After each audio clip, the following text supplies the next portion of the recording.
Hello and welcome to this James the Bike Guy, where today we're getting the chance to take a look at a pretty cool bike from a smaller company called Salsa.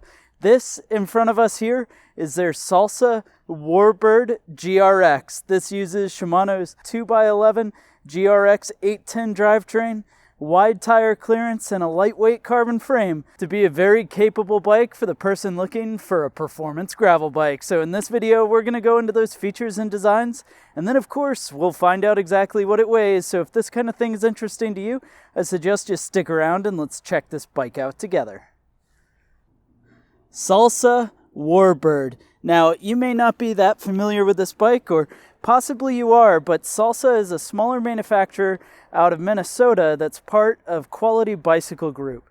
It's one of their brands to build bikes that don't quite exist in the market otherwise, and Salsa has been on the forefront of gravel bikes from essentially their inception. Salsa makes a whole bunch of different types of interesting and fun gravel bikes, road bikes, and mountain bikes. And what we have in front of us is their Warbird, which was essentially the answer for a performance gravel bike. Now, in their lineup, they do still have the Cutthroat, which is a really rowdy and adventurous version of a gravel bike. And then, of course, they have their War Road, which is more road-oriented and can still fit a little bit wider tires, but wouldn't be a dedicated gravel bike. And that's where this War Road comes in, is this is a dedicated gravel bike with good performance geometry and a capable frame to still be able to carry things with mounts like your top tube mount for a bento box. You've got mounts on that front fork, as well as water bottle mounts below, water bottle mounts on down tube and seat tube. And then out back, the ability to run rack, fenders, all those sort of things. So even though this is more on the performance side of things with a lightweight frame, sporty geometry, it's not going to limit you on your ability to take it on some more difficult terrain.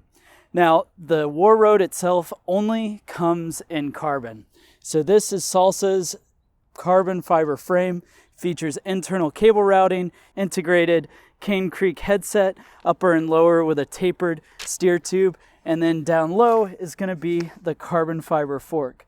This is what they call their wax wing fork, and it's through axle up front, 12 by 100. Of course, internal cable routing to those flat mount disc brakes. And then out back is, of course, a 12 by 142 millimeter through axle, which drives forward through this drop chainstay to keep the chainstays nice and tight to a press fit bottom bracket. Now, other interesting features on this particular frame is going to come into the way that it does their damping, and that's their VRS5 technology. So this is their Class 5 technology for rough roads, and what it allows for is you can see there's almost like a wishbone shape to the rear end. That's going to allow the seat stays to have a little more flex and allow that upward compliance throughout the bike without losing any of the lateral stiffness. So you can still have a bike that's going to be tight handling but more comfortable.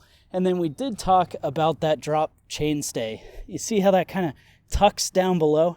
That's what's allowing the crankset to be able to be inset, have shorter chainstays, but still offer some massive tire clearance. Now, on the topic of tire clearance, this bike is capable of running 700C by 45 millimeter wide tires, or even wider in 650C diameter with a 2.0. So you could get up to a 2-inch tire in both the front and the back of this bike with a 650C wheel set.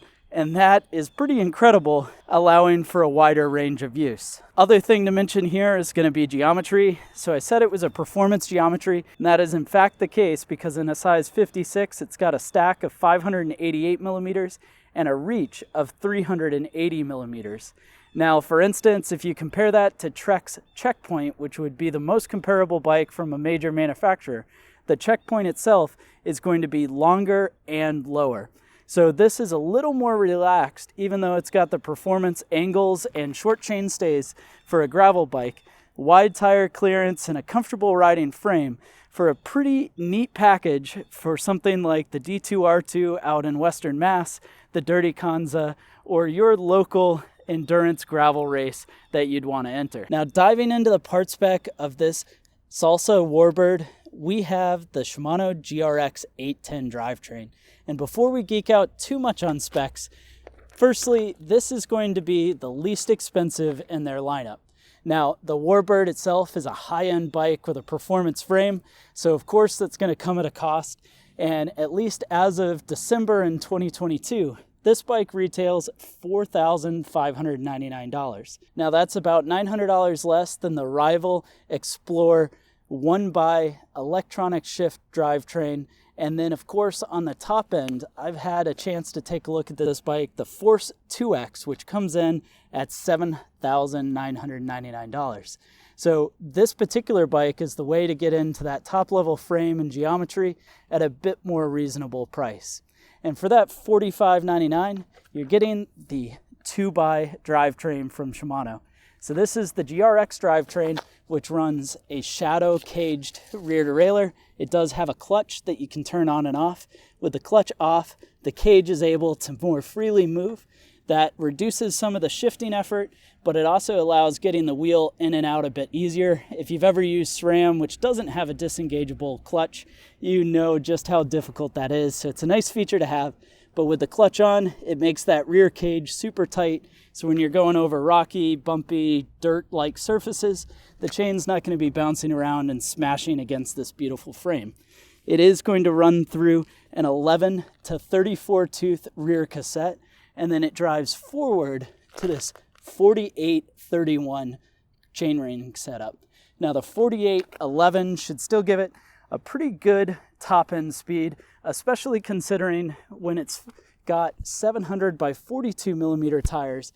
Both the tire width gets wider when it gets wider, but it also gets taller, so your final drive gets greater.